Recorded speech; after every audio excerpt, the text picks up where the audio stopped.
You found a house listed at 60% of what every other home in the neighborhood is selling for. The photos look rough, but manageable. You're already doing the math in your head. Buy it cheap, fix it up, instant equity. Sounds like a plan, right?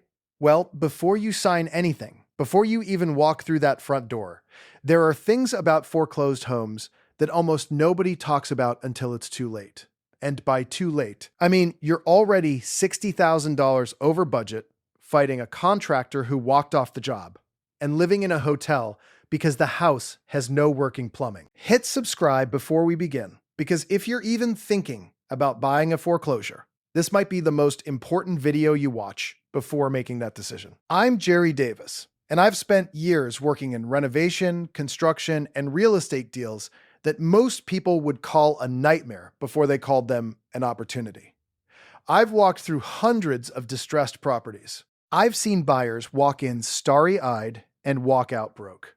I've also seen buyers do this right and come out ahead. The difference between those two outcomes almost always comes down to what you know before you make an offer, not after. So, let's get into it. First thing you need to understand is what a foreclosure actually is at the point you're buying it. When a bank takes back a property, they are not a motivated seller trying to get you the best deal. They are an institution trying to get a distressed asset off their books as fast as possible. They don't know what's wrong with the house. They don't care what's wrong with the house. They have not fixed anything, inspected anything carefully, or disclosed anything beyond what's legally required.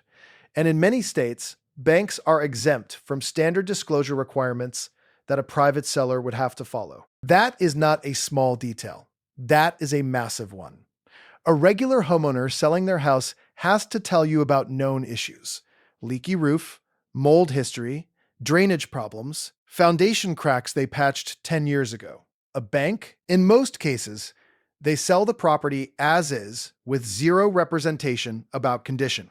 So you're buying a house where nobody is legally obligated to tell you what's broken. Here's what no one tells you. The previous owners of a foreclosed home were, by definition, in financial distress. That means maintenance was the first thing to go. When money gets tight, you stop calling the HVAC technician. You stop replacing the water heater when it starts acting up. You patch the roof instead of replacing it. You ignore the slow leak under the kitchen sink because fixing it costs money you don't have. Some of them were in that house for 2, 3, even 4 years fighting the foreclosure process. And during that entire time, zero maintenance was happening. You're not buying a slightly neglected house. You're buying years of deferred maintenance stacked on top of each other, and none of it is visible in the listing photos. Now let's talk about something that makes this even worse: the water. I cannot stress this enough. When a home sits vacant, and foreclosures can sit vacant for months, sometimes over a year, the plumbing takes a beating. In cold climates, pipes freeze and burst. In warm climates, standing water breeds mold inside the walls and under the floors. Copper lines corrode. PVC joints dry out and crack. And here's the part that really gets people. The damage from a burst pipe that happened 8 months before you bought the place is now completely invisible because it dried out and nobody cleaned it up. What's left behind is black mold inside the wall cavity, rotted subfloor, and corroded framing that you won't find until your contractor starts opening things up. I've seen buyers get quotes for $20,000 in plumbing repairs before they even got to the cosmetic stuff. And don't get me started on the electrical. Older foreclosures, especially anything built before the 90s, can have knob and tube wiring, aluminum wiring, or panels that were already undersized for modern living. The previous owners may have added circuits themselves, illegally, without permits, junction boxes shoved inside walls with no cover plates, outlets that aren't grounded, breakers that were doubled up to handle more load than the panel was designed for. None of that shows up in a listing photo. And when you go to get a homeowner's insurance quote on a house with known electrical problems, some insurers flat out won't touch it until the work is done. So now you're paying out of pocket for a full electrical update before you can even close on a loan in some cases. This is where people mess up more than anywhere else. They budget for what they can see. They walk through the house, they look at the kitchen cabinets, the carpet, the paint on the walls, the bathroom tile, and they build a renovation number based on visible cosmetics. What they don't account for is the stuff behind the walls, under the floors, and above the ceiling, the mechanical systems, the bones. And in a foreclosed home, that's almost always where the real money goes. I tell people, whatever you think your renovation budget is on a foreclosure, double it. And if you can't afford that number, don't buy that house at that price. Look, I get it. The price looks incredible. 60 cents on the dollar feels like you can't lose. But here's the math that gets people in trouble. Let's say the house is worth $250,000 fixed up. You find it listed at $140,000. You think that's $110,000 in profit. But then you put in $40,000 in visible repairs. Then your contractor opens the walls and finds mold remediation that costs $18,000. The HVAC system is done. There's another $12,000. The roof needs to be replaced, not patched, $15,000. The electrical panel and wiring needs updating, another $10,000. Now you're at $95,000 in repairs on a house you paid $140,000 for. You're at $235,000 total into the deal, and after closing costs, realtor fees, and holding costs during the renovation, you've made almost nothing. And that's if everything goes smoothly, which it usually doesn't. Here's a pro tip that most first-time foreclosure buyers never think about. Pull the permit history on the property before you make an offer. Go to the county building department's website or call them directly and pull every permit ever filed on that address. What you're looking for is unpermitted work. If a previous owner added a bedroom, enclosed a garage, built a deck, or finished a basement without pulling permits, that work is now your problem. The county doesn't care that you just bought it. If that unpermitted addition doesn't meet code, you may be required to tear it out or bring it up to current standards. And current standards are expensive. I've seen buyers inherit unpermitted additions that cost more to legalize than the addition itself was worth. And while you're doing that permit research, check for open permits too. Sometimes a previous owner started a project, pulled a permit, and never finished the work or got a final inspection. Those open permits can cloud the title and cause serious problems when you try to resell the property down the road. Some buyers go years thinking everything is fine, then try to sell and find out they've got a permit from 2009 that was never closed out, and now they need to get all that work inspected and potentially redone before they can transfer a clear title. Let's talk about the title situation directly, because this is one that really sneaks up on people. When a home goes through foreclosure, the bank is supposed to clear the title. But here's what doesn't always get cleaned up: HOA liens, municipal code violation fines, unpaid utility bills that attached as liens, mechanics liens from contractors who did work and never got paid, and in some cases, secondary liens from second mortgage holders who weren't properly notified in the foreclosure process. You need a title search done by a real title attorney, not just a title company processing paperwork. And you need title insurance. Full stop. This is not the place to cut corners to save a few $100s. I've seen buyers close on a foreclosure and then get hit with lien claims from contractors the previous owner stiffed years before. Without title insurance, that debt becomes yours to sort out. Don't get me wrong.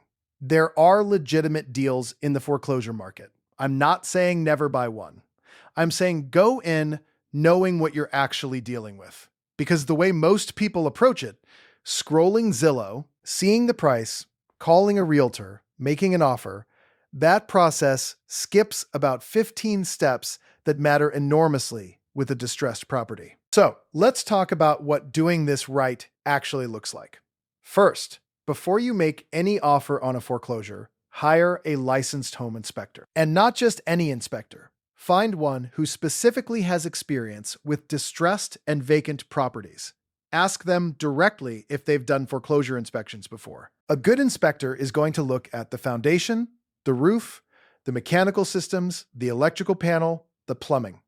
And they're going to flag the things they can't see too. If they recommend a specialist, a structural engineer, a mold inspector, a plumber with a camera, listen to them and pay for those additional inspections before you commit to anything. Second, get real contractor estimates before you close, not ballpark guesses. Actual walkthrough estimates from licensed contractors who have seen the property and know what they're bidding on. You want at least 2 or 3 bids for the major work. And when those contractors walk through, tell them to look for the things that might be hiding behind what's visible. A good contractor is going to tell you what they expect to find when the walls come open, based on what the outside of the walls look like. That kind of experience is worth every penny of the consultation fee. Third, negotiate based on those estimates. If your inspections and contractor bids reveal that the house needs $120,000 in work to be livable and sell-ready, that needs to be reflected in your offer price. Banks will sometimes negotiate on price, especially if you come to them with documented repair estimates. They would rather close the deal than continue holding a depreciating asset. But you have to have the numbers to back up your ask, and you have to be willing to walk away if the math doesn't work. Now, let's talk about something most homebuyers completely overlook with foreclosures, and that's the neighborhood context. A cheap house in a declining neighborhood is not a deal. It's a long-term financial anchor. When you buy a foreclosure, you need to look at what else is happening on that block and in that zip code. Are other homes being renovated and sold? Are businesses moving in or closing down? Are the school ratings stable or dropping? Is there new development nearby that could increase values? Or is the area losing population? The house can be perfect after renovation, but if the neighborhood is declining, your ability to sell it at the value you put into it is going to be severely limited. Property values don't exist in a vacuum. They're driven by demand, and demand is driven by location. This one drives me nuts. People see a foreclosure in a good neighborhood and assume they've found the exception, the one deal in a solid market. And sometimes that's true. But sometimes that house is in foreclosure because it had serious enough problems that even in a good market, the owner couldn't sell it at a price that covered their mortgage. The foreclosure might be the market telling you something the listing price isn't. Always find out why the foreclosure happened if you can. Sometimes it's purely financial. Job loss, divorce, medical bills. Sometimes it's because the house had a problem that couldn't be fixed affordably, and the owner chose to walk away rather than spend more money they didn't have. Can we please stop treating the auction process like it's a casual activity? REO properties, that's real estate owned by the bank, are one thing. You've usually got some time to do inspections and title searches. But courthouse auctions are a completely different animal. At a courthouse foreclosure auction, you often cannot inspect the property before bidding. You cannot get a title search done in time. You're bidding blind on a house you may have only seen from the street, and you're expected to pay cash or have funding arranged in advance. People who do courthouse auctions successfully have years of experience in this space, deep networks of contractors and title professionals, and enough capital to absorb a bad deal when one happens. If you're a first or second-time buyer thinking courthouse auctions are a good entry point, I'm going to be straight with you. They are not. Here's the part most homeowners forget, and this applies even to the bank-owned REO properties that seem more straightforward. After you close, the clock starts ticking. You are paying carrying costs, mortgage, insurance, property taxes, utilities from day one, and not $1 of that is going toward building equity. Every month that renovation takes, your cost basis goes up. So speed matters enormously in a foreclosure flip or rehab. You need your contractor lined up before you close. You need your permits pulled as fast as possible. You need materials sourced and ready. The buyers who lose money on foreclosures often made decent purchase decisions, but got killed by a renovation that dragged on for 8 months when it should have taken 3. Tell me in the comments which part of this you didn't know before watching, because I guarantee at least one of these things would have blindsided you on your first foreclosure deal. And if you're currently looking at a foreclosure right now, drop the address, not literally. Drop the scenario in the comments, and I'll tell you what questions I'd be asking before making an offer. A foreclosure deal is not about finding a cheap house. It's about understanding what that cheap price is actually covering, what it's hiding, and whether the numbers still work when you factor in everything the listing didn't tell you. The buyers who win in this market are the ones who do the work up front, walk away when the math doesn't work, and treat every distressed property like it's guilty until proven innocent. That mindset will save you from making the kind of mistake that takes years to recover from. Hit like, subscribe, and share this with someone who's been talking about buying a foreclosure, because I promise you, they need to see it. I'll catch you in the next one.